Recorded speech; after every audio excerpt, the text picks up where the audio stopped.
मेरा नाम राकेश है। मैं हरियाणा का रहने वाला हूं और पिछले 15 सालों से ट्रक चला रहा हूं।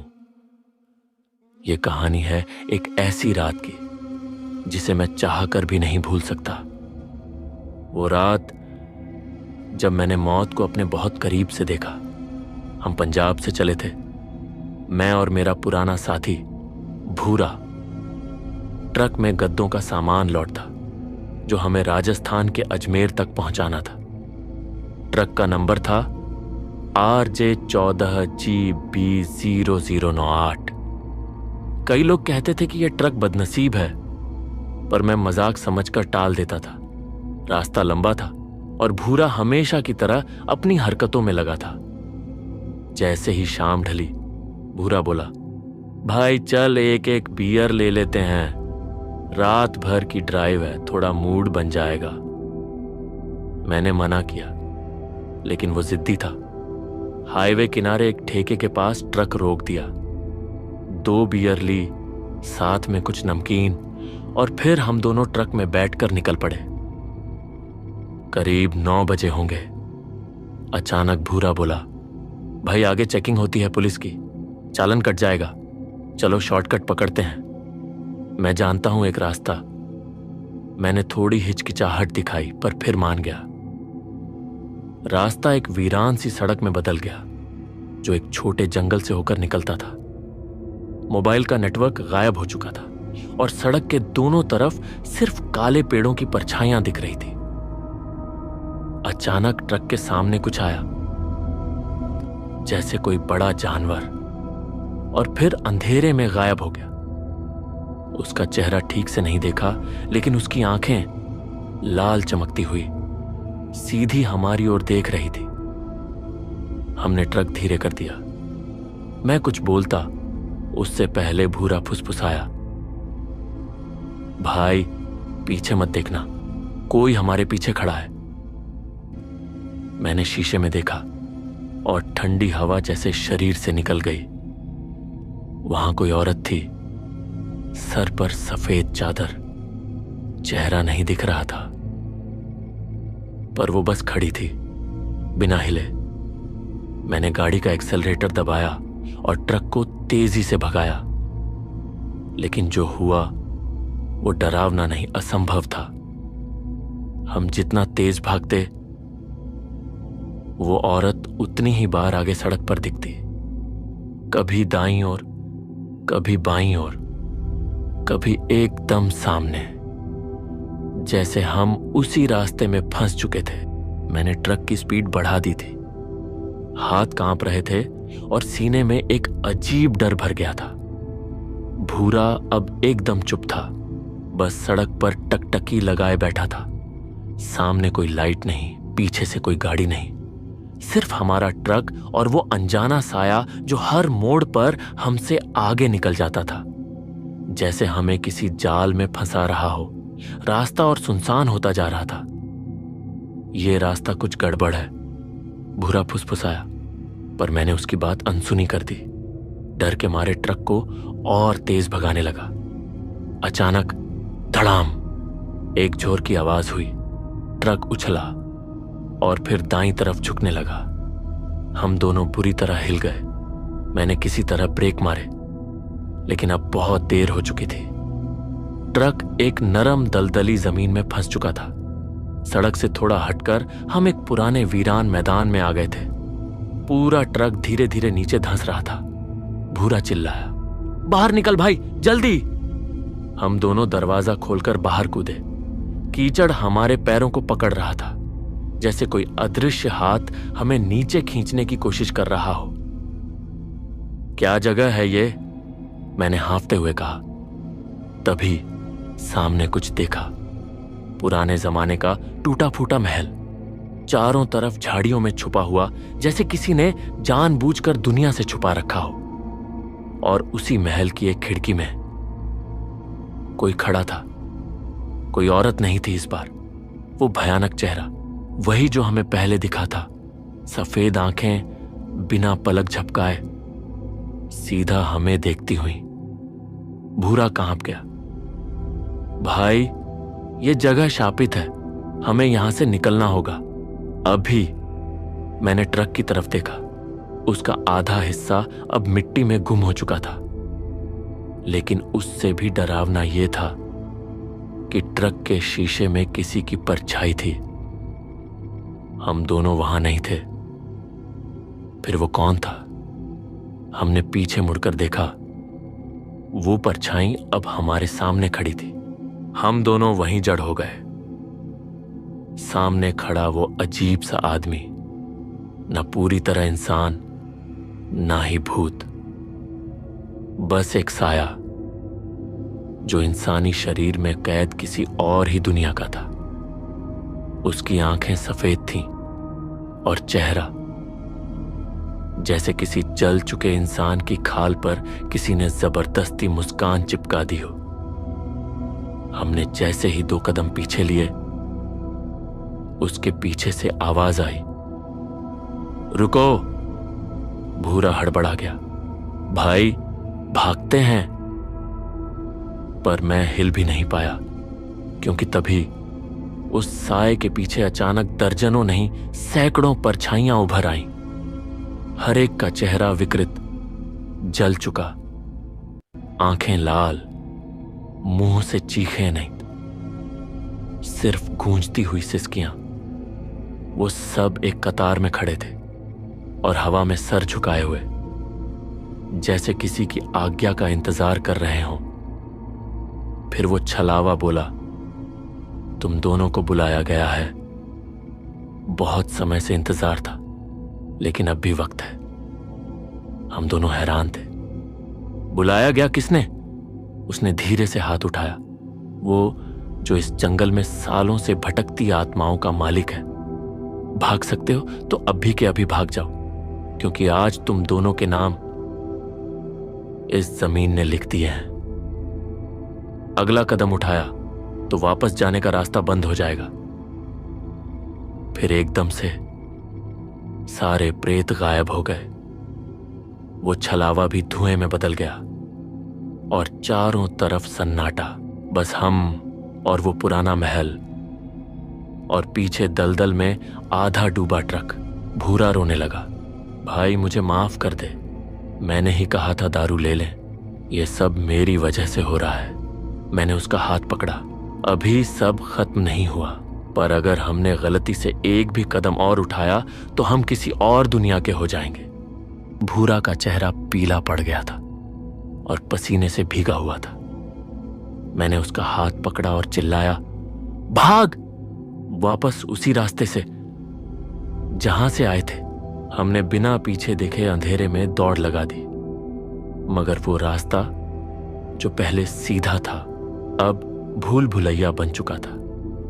हर पेड़ एक जैसा लग रहा था, हर मोड़ जैसे हमें वापस उसी जगह ला देता।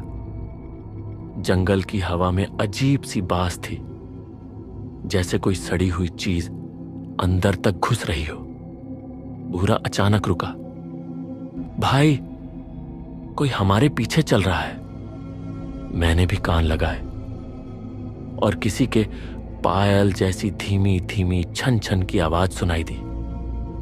हमने तेजी से कदम बढ़ाए, पर रास्ता अब सीधा नहीं था।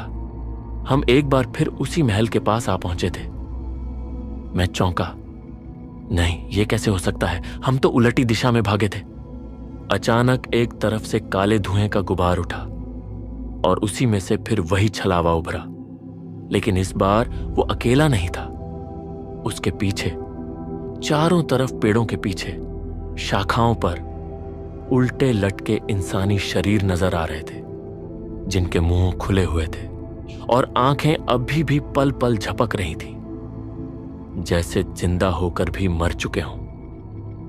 वो छलावा बोला, मैंने कहा था भाग सकते हो तो भाग जाओ। अब तुम घूम के वापस उस जगह आ गए हो जहां से लोग सिर्फ एक बार निकलते हैं, या तो मौत लेकर या पागलपन। हम दोनों एक दूसरे की तरफ देख ही रहे थे। तभी अचानक नीचे जमीन हिलने लगी, जैसे कोई भारी चीज नीचे से आ रही हो। भूरा चिल्लाया, जमीन फट रही है भाई।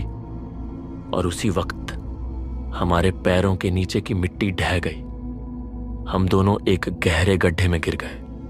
नीचे गिरते हुए सिर्फ एक ही चीज सुनाई दी, आज रात तुम्हारा इंतजार पूरा हुआ। हम दोनों कुछ पल तक एक दूसरे का चेहरा देखते रहे। ना कोई आवाज, ना कोई उम्मीद, बस चारों तरफ वो अजीब सी सरसराहट और हवा में मौत की गंध। भूरा की आंखों में डर था, लेकिन मेरी आत्मा अब सुन्न पड़ चुकी थी। और तभी जंगल के कोने से एक धुंधली सी आकृति हमारे पास आने लगी। कदमों की आवाज धीरे धीरे करीब आती गई। हमने देखा एक लंबे कद वाला साया, जिसकी जटाएं कमर तक फैली थीं। बदन पे सिर्फ राख लिपटी थी। आंखें लाल अंगारों जैसी चमक रही थी। वो करीब आया तो हवा एकदम ठंडी हो गई, जैसे किसी ने हमारी रूह छू ली हो। तुमने उस रास्ते को छेड़ा है जो मरे हुओं के लिए बना है। उसकी आवाज इंसानी नहीं थी। वो आवाज नहीं, एक कंपन था जो सीधे सीने में उतर रहा था। हम दोनों वहीं उसके सामने गिर पड़े। बाबा, माफ करो, हमें वापस जाना है। गलती हो गई बाबा। भूरा रोने लगा। मैं गिड़गिड़ाता रहा। वो चुप रहा, बस घूरता रहा। और फिर उसने अपनी उंगली से जमीन पर एक गोल चक्र बनाया। एक जाएगा और एक यहीं हमेशा के लिए रहेगा। हम दोनों हिल गए। मतलब? मैंने डरते हुए पूछा। उसने धीरे से इशारा किया। तुझे बचना है तो अपने खलासी को यहीं छोड़ना होगा। तुम्हारा ट्रक, तुम्हारी जान, सब ले जा सकता है, पर एक की बलि लगेगी।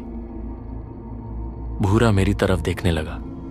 उसकी आंखें पूछ रही थी, क्या मैं गया? नहीं!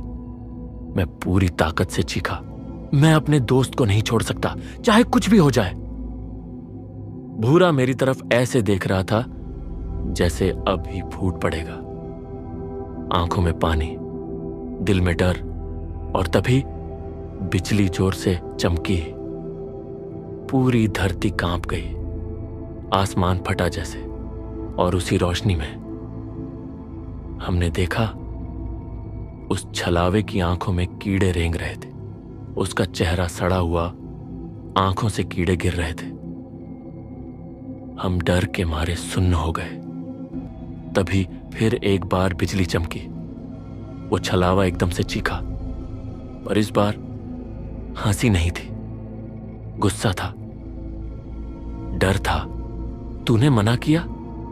मना किया तो भुगत अब। उसकी आंखें ऐसे जल रही थीं जैसे अंदर आग लगी हो। और जैसे ही बारिश शुरू हुई, जोर की, वो छलावा चिल्लाते हुए अपने ही महल की तरफ भाग पड़ा। नहीं नहीं, ये रोशनी, ये बारिश, ये मुझे जला देगी। वो अपने ही बाल नोच रहा था, गुस्से से पागल। खुद पर चिल्लाता, उलझा हुआ सा वो उस सड़े हुए महल के अंदर घुस गया। दरवाजा खुद ब खुद बंद हो गया। हमने एक दूसरे को देखा। कुछ भी समझ नहीं आया। भूरा भाग।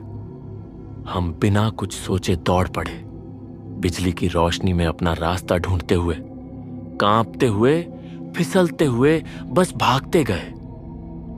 पीछे कहीं से उसकी चीखें और महल की दीवारों से टकराकर आती उसकी हंसी अब भी हमारे कानों में गूंज रही थी।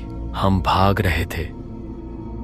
तेज बारिश, बिजली की कड़क और दिल की धड़कनों का शोर। हमने ना पीछे देखा, ना दाएं, ना बाएं। बस एक ही चीज, भागो, सिर्फ भागो। घुटनों तक कीचड़, पेड़ों से टकराती हवा, और हर बार जब बिजली चमकती, लगता शायद फिर कोई दिख जाएगा, पर अब और नहीं। बस अंधेरा और डर। भूरा, भागते रहे, मत रुकना। वो भी कुछ नहीं बोल रहा था, सिर झुकाए बस मेरे साथ दौड़ रहा था। दिमाग सुन्न, जिस्म भींगा हुआ। पर पैरों में जान बाकी थी। कभी कभी डर इंसान को मौत से तेज दौड़ा देता है। सुबह के 4 बजे का वक्त था। हम भागते भागते एकदम से ठहर गए। सामने फिर वही पुलिस चौकी थी, वही जगह जहां रात में नाका लगा हुआ था। हम एक दूसरे का मुंह देखने लगे। कैसे वापस यहीं आ गए? हम तो उलटी दिशा में भागे थे ना। उस वक्त वहां कुछ मीडिया वाले भी खड़े थे, शायद किसी और एक्सीडेंट की खबर पर आए होंगे। हम टूटी सांसों में पुलिस वालों के पास पहुंचे। साहब, हमारी सुनिए, जंगल में कुछ है। हमने जैसे तैसे पूरी बात बताई। ट्रक, छलावा और वो रात। पर पुलिस वाले हमारी बात पर हंसने लगे। अरे भैया, रात को क्या पी के आए हो? जंगल में महल, अघोरी, ट्रक गायब। हम 3 पुलिस वाले और एक रिपोर्टर, सभी मिलकर उसी कच्चे रास्ते की ओर चल दिए जहां से हम भागे थे। रास्ता पहचान में आ रहा था। वही मोड़, वही गड्ढे, वही गीली मिट्टी। पर अब वो डर महसूस नहीं हो रहा था। थोड़ी देर बाद हम वहीं पहुंच गए और देखा, वही खड़ा था, बिल्कुल ठीक उसी हालत में। ना कोई खरोंच, ना कोई मिट्टी, ना कोई महल, ना वो टूटी हुई हवेली। कुछ भी नहीं था, बस एक खाली जगह और ट्रक अकेला खड़ा हुआ, जैसे कुछ हुआ ही नहीं था।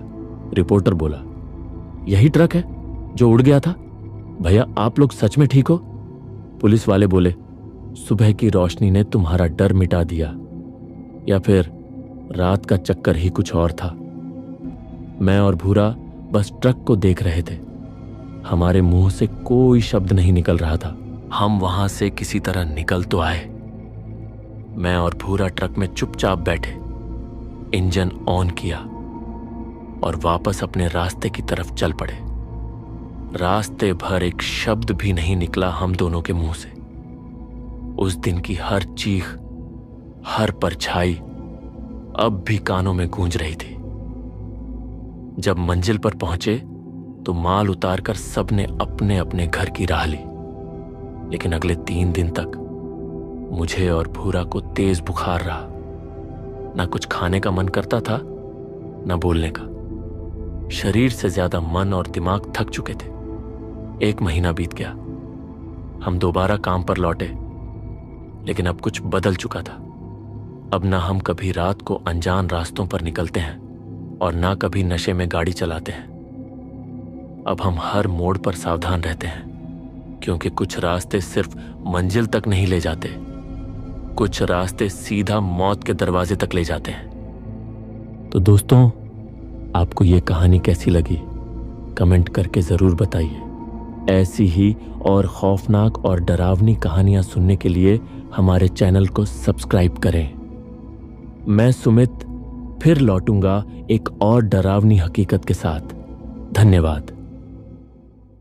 नमस्कार दोस्तों, स्वागत है आप सभी का अपने YouTube चैनल श्मशानवासी हॉरर स्टोरीज में। मैं हूं दानिश और आज मैं लेकर आया हूं एक ऐसी खौफनाक दास्तान जिसे सुनने के बाद आपकी रगों में खून जम जाएगा। दोस्तों, यह कहानी है एक ट्रक ड्राइवर शंकर की। उत्तराखंड की सुनसान पहाड़ियों पर घुप अंधेरी रात में उसका सामना हुआ एक ऐसी रहस्यमयी ताकत से जिसे देखकर अच्छों के होश उड़ जाएं। यह केवल एक सफर नहीं था, बल्कि एक ऐसा खौफनाक अनुभव था जिसने शंकर की जिंदगी हमेशा के लिए बदल दी। तो चलिए अब बिना वक्त गवाए शुरू करते हैं आज की डरावनी कहानी। मेरा नाम शंकर है और मैं पिछले 20 साल से ट्रक चला रहा हूं। मेरी दुनिया यही सड़कें हैं, यही पहाड़ हैं और यही मेरा घर है। ट्रक नंबर 31 मेरी पहचान बन चुका है। हर लंबी यात्रा से पहले मेरी आदत है कि मैं अपनी गाड़ी को बच्चे की तरह चेक करता हूं। उसी रात भी मैंने टॉर्च जलाकर टायरों में हवा देखी, ब्रेक के पाइप को दबाकर चेक किया, रिंच से बोल्ट कसकर देखे और शीशे पर कपड़ा मारकर उसे चमका लिया।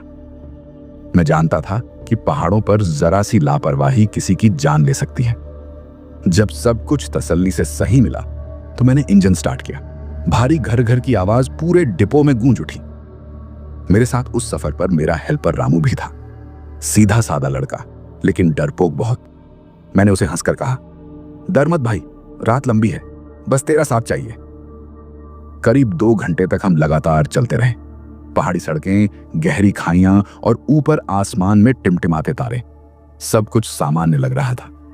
करीब 2-2.5 घंटे लगातार ड्राइव करने के बाद मेरी आंखें भी भारी होने लगीं और रामू बार बार सीट पर हिलडुल रहा था। भूख भी तेज लग रही थी। मैंने सोचा थोड़ा रुककर खाना खा लिया जाए। सड़क किनारे एक पुराना ढाबा दिख गया, जहां पहले से 5 से 6 ट्रक खड़े थे। मैंने भी ट्रक एक साइड में लगा दिया। ढाबे के बाहर लालटेन टिमटिमा रही थी और अंदर से तवे पर तड़का लगने की खुशबू आ रही थी। चारों तरफ ट्रक ड्राइवर बैठकर दाल चावल और रोटियां खा रहे थे। कुछ लोग बीड़ी फूंक रहे थे, कोई अपने गांव फोन मिलाकर बच्चों से बात कर रहा था। माहौल बिल्कुल वैसा ही था जैसा हर पहाड़ी ढाबे पर होता है। मैं और रामू एक खटिया पर बैठ गए। रामू बोला, भाई प्लेट दो जल्दी, पेट में चूहे दौड़ रहे हैं। ढाबे वाला हंसकर बोला, अभी लाया। हम दोनों ने गरम गरम दाल, आलू की सब्जी और मोटी मोटी रोटियां खाई। थकान से शरीर टूटा जा रहा था तो मैंने साथ में एक गिलास छाछ भी मंगाई। खाना खाते खाते मैंने आदत के मुताबिक बाहर खड़े अपने ट्रक की तरफ नजर डाली। ट्रक नंबर 31 वहीं अंधेरे में खड़ा था और हेडलाइट पर मंडराते कीड़े ऐसे लग रहे थे जैसे कोई नाच कर रहे हो। खाना खत्म करके मैंने ढाबे वाले से पानी लिया और पास ही लगे नल पर जाकर हाथ मुंह धोया। आदत से मजबूर मैंने लौटते ही ट्रक का एक चक्कर लगाया। पीछे के टायरों को पैर से ठोक कर देखा, हवा सही थी। हेडलाइट और टेल लाइट साफ की, शीशे पर कपड़ा मारा, ब्रेक के पाइप पर हाथ लगाकर चेक किया कि कहीं हवा तो नहीं निकल रही। रामू ने हंसते हुए कहा, भाई तू हर बार ये सब करता है, थकता नहीं? मैंने जवाब दिया, ये सब ही तो जिंदगी है। एक स्क्रू ढीला हो जाए तो न ट्रक बचेगा न हम। करीब आधे घंटे बाद हमने बिल चुकाया और ट्रक स्टार्ट किया। इंजन की घर घर आवाज सुनते ही बाकी ट्रक ड्राइवरों ने भी हमें हाथ हिलाकर रास्ते के लिए शुभकामनाएं दी। अब रात गहराने लगी थी। चारों तरफ काला अंधेरा और घना सन्नाटा था। दूर दूर तक बस पहाड़ों की परछाइयां और सड़क पर गिरती ट्रक की हेडलाइट की पीली लकीर। सड़क सुनसान थी। बीच बीच में किसी मोड़ पर कोई जंगली जानवर भागता दिख जाता। रामू खिड़की से बाहर झांकते हुए बोला, भाई ये पहाड़ रात को डरावने नहीं लगते तुझे? मैंने हंसते हुए कहा, डर और ड्राइवर का रिश्ता ऐसा है जैसे आग और पानी का, दोनों एक साथ नहीं रह सकते। रामू चुप हो गया, लेकिन उसकी आंखों में हल्की बेचैनी थी। करीब 1 घंटा और चलने के बाद हमने देखा कि सड़क बार बार घूम फिरकर उसी जगह लौट रही है। पहले लगा शायद भ्रम होगा, लेकिन दूसरी बार वही टूटी रेलिंग, वही मोड़, वही सड़क के किनारे पड़े पत्थर दिखे। मैंने माथे पर पसीना पोंछा। रामू, तूने नोटिस किया, हम 3 बार उसी जगह से निकले हैं। रामू हड़बड़ाकर बोला, हाँ भाई मैंने भी देखा, ये कैसे हो रहा है? इंजन घर्र घर्र करता हुआ आगे बढ़ रहा था, लेकिन सड़क जैसे हमें चक्कर कटवाकर वहीं लौटा देती थी। मेरी पकड़ स्टीयरिंग पर और कस गई। अब शक नहीं था, सचमुच कुछ गड़बड़ थी। एक ही जगह पर बार बार लौटना कोई सामान्य बात नहीं थी। रामू घबराकर बोला, भाई कहीं गाड़ी का जीपीएस चेक करें, शायद गलत रास्ते पर मुड़ गए। मैंने गुस्से में कहा, रामू जीपीएस की क्या जरूरत है? इन सड़कों को मैं 20 साल से नाप रहा हूं। यह रास्ता मैंने न जाने कितनी बार पार किया है, लेकिन आज कुछ ठीक नहीं लग रहा। इंजन की घर घर आवाज और हेडलाइट की पीली रोशनी अब मुझे डराने लगी थी।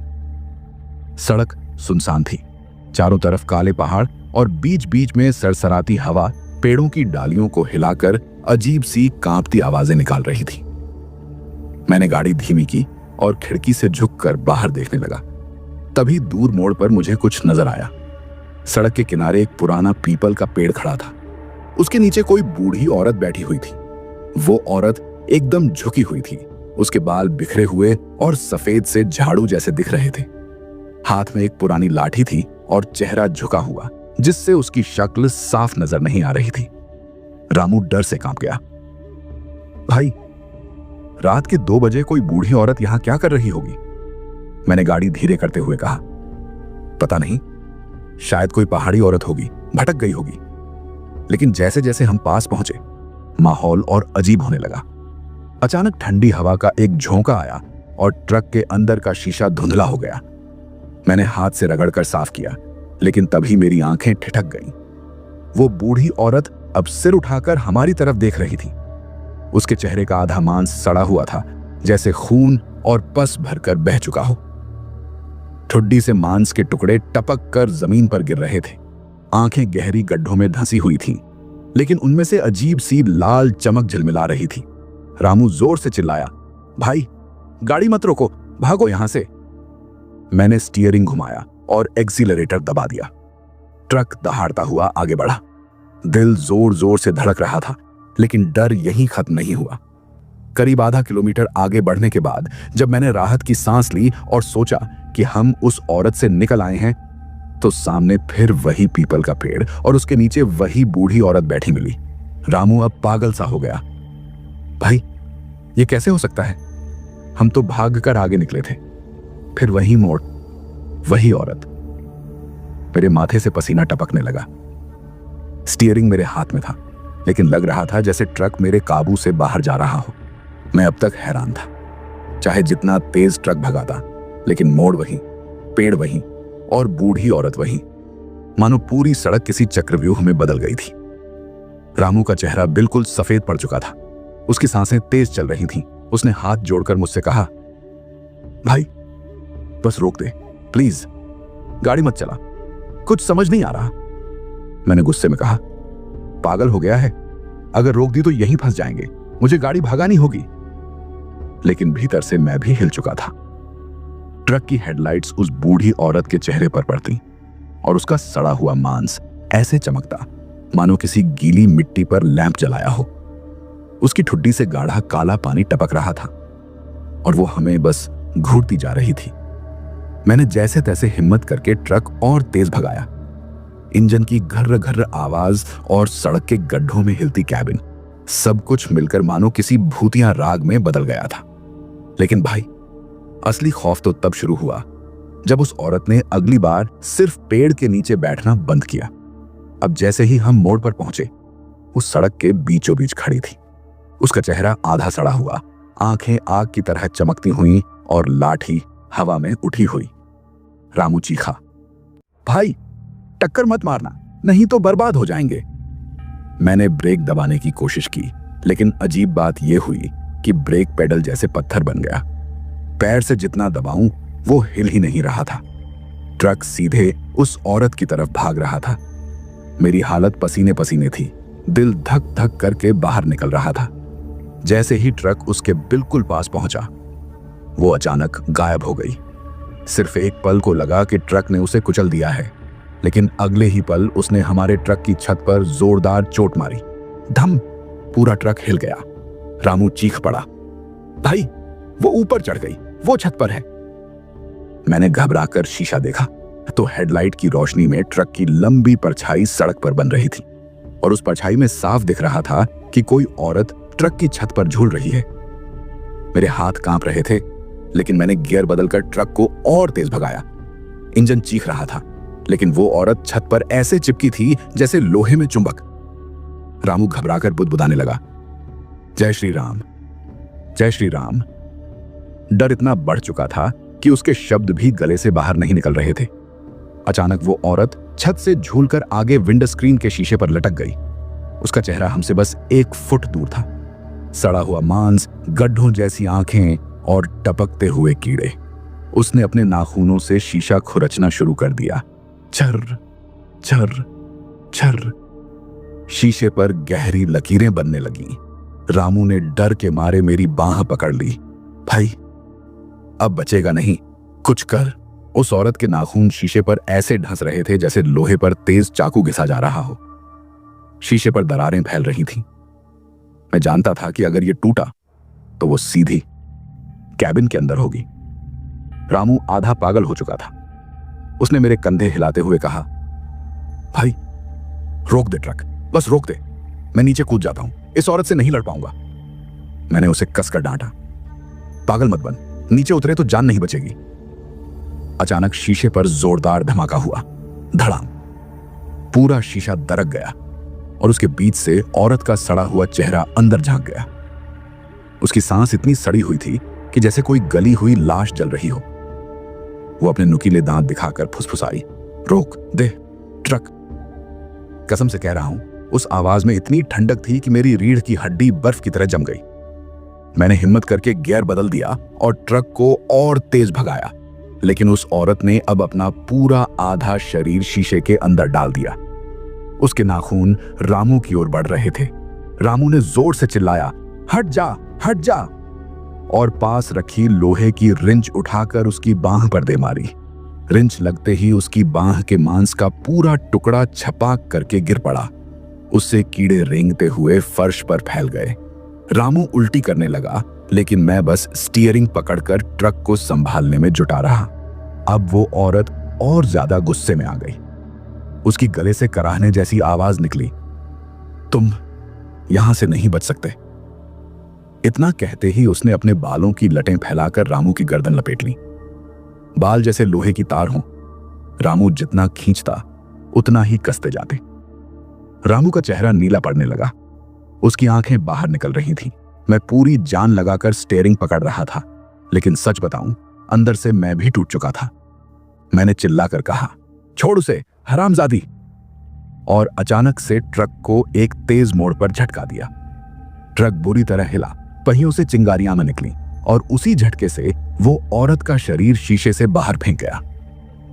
रामू जमीन पर गिर पड़ा, हांफते हुए। उसकी गर्दन पर गहरे निशान थे, लेकिन हमें लगा कि शायद अब बच गए।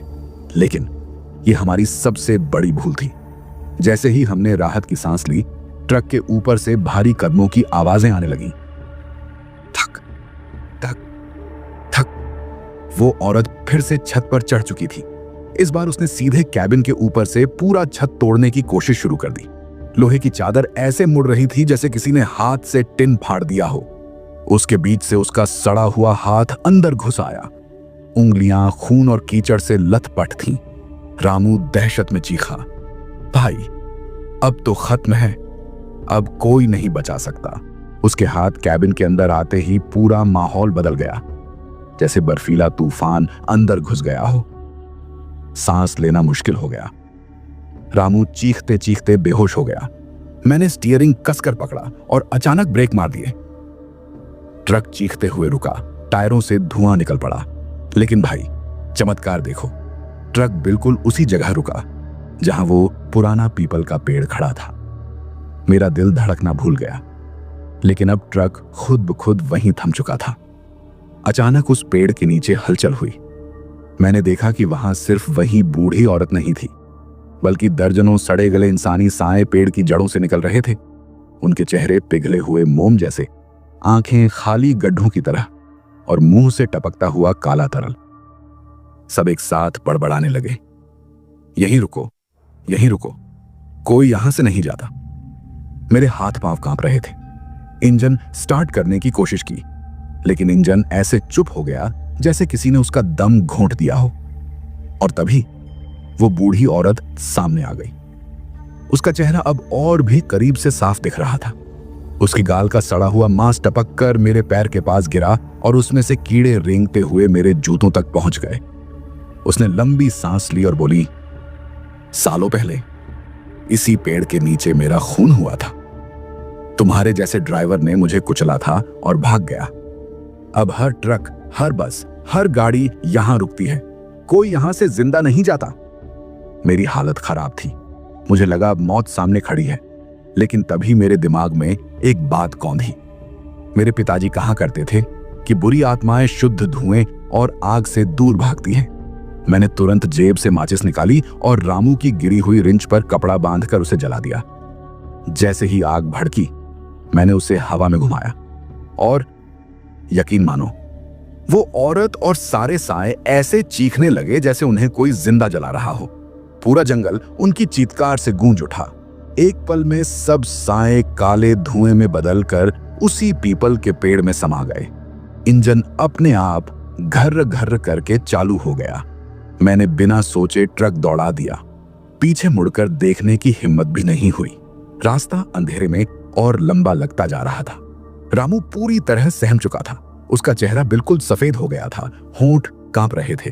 वो बार बार बुदबुदा रहा था, भैया, वो औरत, वो मेरे अंदर घुस गई है, मुझे छोड़ो मत। मैंने उसे दिलासा देने की कोशिश की, लेकिन उसका हाल और खराब होता गया। कभी वह अपने गले को पकड़कर चीखने लगता, जैसे कोई अदृश्य हाथ उसे दबा रहा हो, तो कभी अचानक हंसने लगता, वह भी औरत जैसी डरावनी आवाज में। किसी तरह रात कटती गई। सूरज की पहली किरण दिखते ही मैं देवप्रयाग के पास पहुंचा और सीधा अस्पताल ले गया। लेकिन डॉक्टरों ने जांच करके कहा कि रामू का दिमाग अब सामान्य नहीं रहा। उस रात का खौफ उसके दिमाग में ऐसा बैठ गया कि वो पागलों जैसी हरकत करने लगा। आज उसे देखे हुए बरसों बीत गए हैं। सुना है वह देहरादून के एक मेंटल हॉस्पिटल में है। वहां भी वो रात रात भर जाग कर चीखता है, पीपल का पेड़, मत रोकना, मत रोकना। और मैं आज भी ट्रक नंबर 31 चलाता हूं। लेकिन जब भी उत्तराखंड के उस रास्ते से गुजरना होता है तो दिल दहल जाता है। इंजन की हर घर घर आवाज मुझे वही रात याद दिलाती है। दोस्तों, ये थी उस खौफनाक सफर की कहानी।